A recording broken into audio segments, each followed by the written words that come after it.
In the day's other news, a congressional report charged that the meatpacking industry and the Trump administration put production over workers' health in the first year of the pandemic.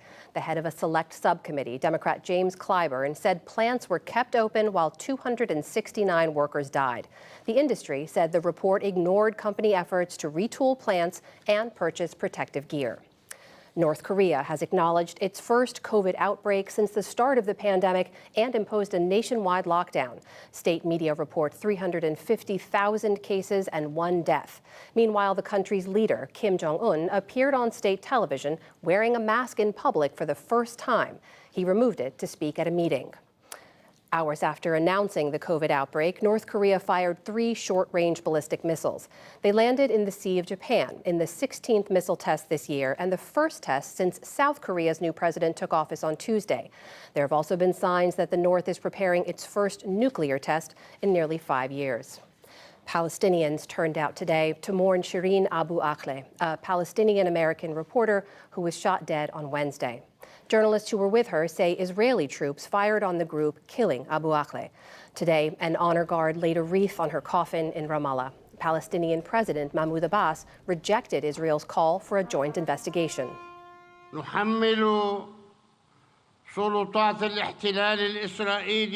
hold the Israeli occupation authorities fully responsible for killing her, and this crime should not go unpunished.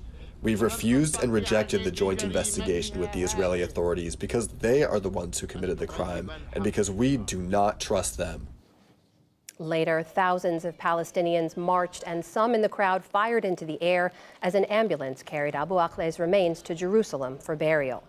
Israel is also moving to build more than 4,000 settler homes in the occupied West Bank.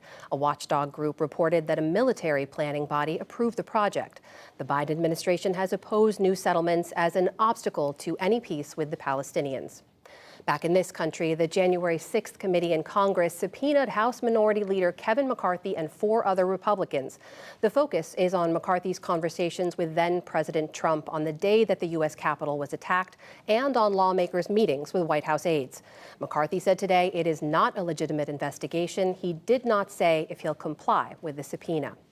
Some 200,000 customers in southern Minnesota spent the day waiting for the lights to come back on after a night of severe storms.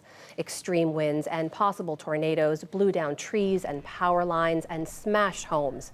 Dawn Lang's house, just outside of Minneapolis, was narrowly spared.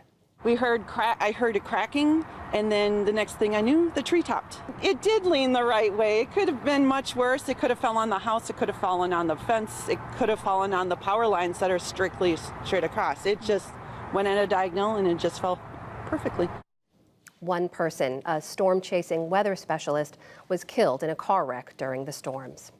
A nationwide shortage of baby formula moved high on the agenda in Washington today. President Biden spoke with formula makers and retailers, and aides said they're considering using the Defense Production Act to boost supply. Republicans charge that the president has waited too long to take action. The shortage stems from supply chain disruptions and a safety recall.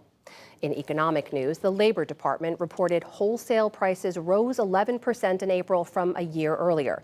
The U.S. Senate easily confirmed Jerome Powell to a second 4-year term as chairman of the Federal Reserve. And on Wall Street, worries about inflation and the Fed's response kept stocks off balance. The Dow Jones Industrial Average lost 103 points to close at 31,730. The Nasdaq rose 6 points and the S&P 500 slipped 5.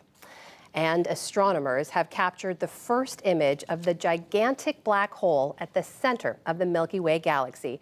Radio telescopes showed an orange-red ring surrounding total emptiness. The black hole consumes all light and matter and is 4 million times larger than the sun. Very cool. Still to come on the NewsHour, how religion is being used in Russia's war against Ukraine. New Mexico and Arizona struggle against raging wildfires as evacuations continue.